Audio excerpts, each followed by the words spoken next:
Hi friends, എല്ലാവർക്കും പുതിയൊരു വീഡിയോയിലേക്ക് സ്വാഗതം. അപ്പോൾ ഇന്നിപ്പോൾ നോമ്പ് 16 ആയിട്ടുണ്ട്. അപ്പോൾ എല്ലാ പ്രാവശ്യത്തെയും പോലെ ആദ്യത്തെ ഡ്രസ്സ് എടുക്കൽ എൻ്റെ ഉമ്മയ്ക്കാണ്. ഞാൻ ഡ്രസ്സ് എടുക്കുന്നതിന് മുൻപ് ഞാൻ എൻ്റെ ഉമ്മയ്ക്കുള്ള ഡ്രസ്സൊക്കെ എടുത്ത് വെക്കാറുണ്ട്. അപ്പോൾ ചിലപ്പോൾ ഞാൻ പെരുന്നാൾക്ക് പോകുന്നുണ്ടാവും. അപ്പോൾ ഇപ്രാവശ്യം ലീവ് വളരെ കുറവാണ്. അതുകൊണ്ട് ഒരു ദിവസം മാത്രമേ ലീവുള്ളൂ, പെരുന്നാളിൻ്റെ അന്ന് മാത്രം. അപ്പോൾ ഞാൻ മിക്കവാറും അതുകൊണ്ട് ഞാൻ പോകാറുണ്ടാവില്ല. ഒരു ദിവസത്തിന് പോയി പിറ്റേന്ന് അത് കുറച്ച് ഹെക്റ്റിക്കാണ്. അങ്ങനെ എന്തായാലും ഉമ്മയ്ക്കുള്ള ഡ്രസ്സ് ആദ്യം നമുക്ക് എടുക്കല്ല, ആദ്യം നമുക്ക് നോക്കാം പോയിട്ട്. ഇവിടെ ക്ലിനിക്കിൻ്റെ താഴെ തന്നെ ഒരു ഷോപ്പുണ്ട്. അപ്പോൾ അവിടെ പോയിട്ട് 2 തവണ ആ ഒരു ഷോപ്പിൽ നിന്ന് ഡ്രസ്സ് എടുത്തിട്ടുണ്ട്. അപ്പോൾ ഉമ്മയ്ക്ക് ഞാൻ അധികവും വീട്ടിൽ പോകുന്ന സമയത്തൊക്കെ ഉമ്മയ്ക്ക് എന്തെങ്കിലും ഡ്രസ്സോ അല്ലെങ്കിൽ ഉമ്മയ്ക്ക് ആവശ്യമുള്ള എന്തെങ്കിലുമൊക്കെ സാധനങ്ങൾ വാങ്ങിച്ചിട്ട് ഇങ്ങനെ സർപ്രൈസായിട്ട് ഞാൻ കൊടുക്കാറുണ്ട്. എനിക്ക് അങ്ങനെ സർപ്രൈസ് അയക്കുന്നത് ഭയങ്കര ഇഷ്ടമുള്ള കാര്യമാണ്. അപ്പോൾ എല്ലാ തവണയും ഞാനിങ്ങനെ ഒരു ഡ്രസ്സായിട്ട് വാങ്ങിക്കില്ല. ഞാൻ എപ്പോഴും ഉമ്മയ്ക്ക് പോകുമ്പോൾ 2 ഡ്രസ്സ് ഇപ്പോൾ ഡ്രസ്സെന്ന് പറയുകയാണെങ്കിൽ മാക്സി, ഷോള് അതുപോലത്തെ കാര്യങ്ങളൊക്കെ ഉണ്ട്. അപ്പം അത് 2 എണ്ണമൊക്കെ വാങ്ങിച്ചിട്ട് പോയ ഉമ്മ ചീത്ത പറയും, എന്തിനാണ് ഇങ്ങനെ ഒരുപാട് ഡ്രസ്സ് ഉണ്ട് എനിക്ക്, എന്തിനാണ് ഇങ്ങനെ എല്ലാ പ്രാവശ്യം വരുമ്പോൾ ഡ്രസ്സ് എടുക്കണമെന്ന് ചോദിച്ചിട്ട്. ഞങ്ങളുടെയൊക്കെ ചെറുപ്പത്തിൽ ഉമ്മ ഞങ്ങളെ വീട്ടുപണിക്ക് പോയിട്ടാണ് നോക്കിയിട്ടുണ്ടായിരുന്നു. അപ്പോൾ പെരുന്നാൾ വരിക, അതുപോലെ എന്തെങ്കിലുമൊക്കെ ഫങ്ഷൻസൊക്കെ വരിക, എനിക്ക് അത്ര ഫിനാൻഷ്യലി ബുദ്ധിമുട്ടായിട്ട് നിൽക്കുന്ന ഒരു സിറ്റുവേഷൻ ആണെങ്കിൽ ഉമ്മ ഞങ്ങൾക്ക് ഡ്രസ്സുകൾ എപ്പോഴും എടുത്തു വന്നിട്ടുണ്ടായിരുന്നു. കുറച്ചൊക്കെ വലുതായപ്പോഴാണ് പിന്നെ ജോലിക്കൊക്കെ പോകാൻ സാധിക്കാത്തൊരു സിറ്റുവേഷൻ വന്നപ്പോഴാണ് നമ്മൾ ഡ്രസ്സൊക്കെ കുറച്ച് ബുദ്ധിമുട്ടുള്ള ഒരു അവസ്ഥയിലേക്ക് എത്തിയത്. പക്ഷേ ഞങ്ങളുടെ ബർത്ത്ഡേ ആയിക്കോട്ടെ, അതുപോലെ തന്നെ എന്തെങ്കിലും കുടുംബത്തിൽ ഫങ്ഷൻസ് ആയിക്കോട്ടെ, പെരുന്നാളിന് എല്ലാം ഉമ്മ ഞങ്ങൾക്ക് എപ്പോഴും ഡ്രസ്സ് ഇട്ട് തരാറുണ്ടായിരുന്നു. വീട്ടിലെ അവസ്ഥ നമ്മുടെ ചെറുപ്പത്തിൽ ഭയങ്കര മോശമായിരുന്നു. അപ്പോൾ ആ ഒരു സമയത്ത് ഉമ്മ വീട്ടു ജോലിക്കൊക്കെ പോയിട്ടാണ് ഞങ്ങൾ ചെറുപ്പത്തിൽ നോക്കിയിട്ടുണ്ടായിരുന്നു. എന്നാലും ഇതുപോലത്തെ കാര്യങ്ങൾക്കൊന്നും ഒരിക്കലും ഒരു മുടക്കവും വരുത്തിയിട്ടില്ല. അപ്പോൾ അമ്മയ്ക്ക് എന്ത് സാധനമൊക്കെ ആവശ്യമുണ്ടാവുക എന്നൊക്കെ മനസ്സിലാക്കി, വല്ല നാക്കിനും മനസ്സിലാക്കിയിട്ട് അതൊക്കെ സർപ്രൈസായിട്ട് വാങ്ങിച്ചിട്ട് കൊണ്ടുപോകും. ഇപ്പോഴത്തെ ഈ ഒരു പിന്നെ നമുക്ക് ഡ്രസ്സിനോടൊന്നും ഒട്ടും ക്രേസ് ഇല്ല. ഏത് ഡ്രസ്സ് ഏത് കളർ എടുത്ത് കൊടുത്താലും എപ്പോഴും നന്നായിട്ടുണ്ട്, അടിപൊളിയായിട്ടുണ്ട് എന്ന് മാത്രമേ എൻ്റെ ഉമ്മ പറയുള്ളൂ കേട്ടോ. അടുത്ത ഏറ്റവും വലിയ ടാസ്ക് എന്താണെന്ന് വെച്ചാൽ ഇല്ലാത്ത ഒരു കളർ ചൂസ് ചെയ്യുക എന്നുള്ളതാണ്. എല്ലാ പ്രാവശ്യവും ഞാൻ ഇടയ്ക്ക് ഡ്രസ്സ് വാങ്ങിച്ചിട്ട് ഞാൻ പോകുമ്പോഴൊക്കെ അത്രയും വാങ്ങിച്ചിട്ട് കൊണ്ടുപോകാറുണ്ട്. ഞാൻ എപ്പോഴെങ്കിലും മാസത്തിൽ ചിലപ്പോൾ 2 പ്രാവശ്യമൊക്കെ ആയിരിക്കും വീട്ടിലേക്ക് പോകുന്നത്.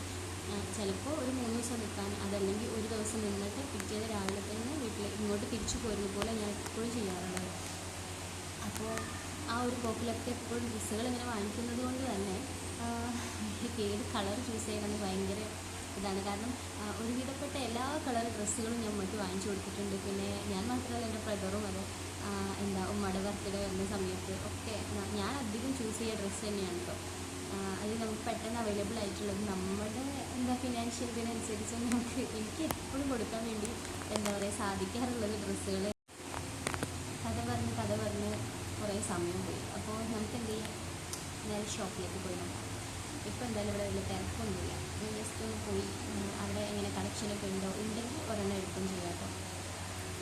ക്ലിനിക്കിലപ്പോൾ തിരക്കില്ലാത്തൊരു സമയം നോക്കിയിട്ട് ഞാൻ ഇറങ്ങുകയാണ്. നേരെ താഴെ തന്നെയാണ്, ഒരുപാട് നടക്കാനൊന്നുമില്ല. പിന്നെ ഞാൻ ഈ ഒരു ഷോപ്പിൽ നിന്ന് ഒരുപാട് ഡ്രസ്സുകൾ ഉമ്മയ്ക്ക് വാങ്ങിയിട്ടുണ്ട്. അപ്പോൾ ഇവിടെ അത്യാവശ്യം നല്ല കളക്ഷനൊക്കെ ഉണ്ട്. ഒരിക്കലും ഈ ഒരു കടൻ്റെ പ്രൊമോഷൻ കാര്യങ്ങളൊന്നും അല്ല കേട്ടോ.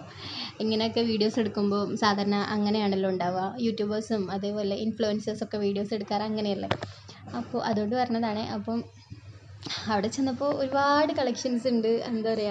എനിക്ക് ഈ പറഞ്ഞ പോലെ കളർ ചെയ്ത് സെലക്ട് ചെയ്യും എന്നുള്ളതായിരുന്നു എൻ്റെ കൺഫ്യൂഷൻ. പിന്നെ ആൾക്ക് ചേരുന്നത് നോക്കി എടുക്കുകയും വേണം, അങ്ങനെയൊക്കെ. അപ്പോൾ ഞാനിങ്ങനെ നോക്കിക്കൊണ്ടിരിക്കുകയാണ്. അതിൽ ഈ ഒരെണ്ണമാണ് ഞാൻ ഫസ്റ്റ് തന്നെ എനിക്ക് എടുത്തപ്പോൾ ഇഷ്ടപ്പെട്ടത്. പക്ഷേ മെറൂൺ കളർ ഓൾറെഡി ഞാൻ വാങ്ങിച്ച് കൊടുത്തിട്ടുണ്ടായിരുന്നു. അപ്പോൾ പിന്നെ എനിക്ക് ഭയങ്കര കൺഫ്യൂഷനാണ് എപ്പോഴും. ചിലത് എനിക്ക് ഒരെണ്ണം ഒറ്റയ്ക്ക് ഇഷ്ടപ്പെടില്ല. എവിടെ ചെന്ന് ഇപ്പോൾ ഞാൻ ആർക്ക് ഡ്രസ്സ് എടുക്കാൻ ചെന്നാലും ഒരു 3-4 എണ്ണം എനിക്ക് പറ്റിയതുണ്ടാവും.